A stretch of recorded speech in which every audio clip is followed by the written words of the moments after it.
प्रयागराजच्या airport police ठाण्यातून बीड पोलिसांनी खोक्या भोसलेचा ताबा घेतला। आजच खोक्या भोसलेला बीडला आणलं जाणार।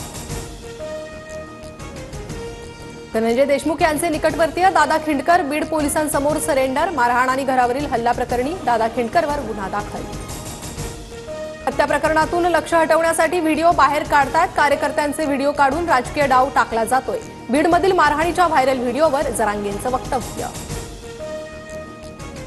पुरवणी जबाबामध्ये धनंजय मुंडे 100% 302च्या गुन्ह्यात येणार। मुंडे 302च्या गुन्ह्यात न आल्यास सरकार संशयाच्या भोवऱ्यात येणार, जरांगेंचं विधान।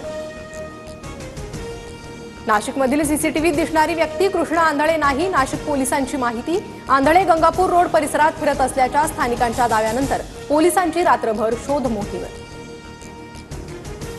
राष्ट्रवादीच्या बैठकीला धनंजय मुंडेंची हजेरी तर भुजबळांची दांडी। पक्षांतर्गत वाद वाढू नये यासाठी मुंडेंचं खातं अजित पवार स्वतःकडेच ठेवणार, सूत्रांची माहिती। शेतकऱ्यांना कर्जमाफी देण्यासाठी का घाबरता? डेअरिंग करा, कर्जमुक्ती देणार नाही ही भूमिका अयोग्य, सुधीर मुनगंटीवारांचा सरकारला सल्ला। अमोल मिटकरींकडून शिवरायांच्या मुस्लिम सरदारांची यादी ट्विट। शिवरायांच्या सैन्यात मुस्लिम सरदार नसल्याच्या राणेंच्या वक्तव्यानंतर मिटकरींचं ट्विट।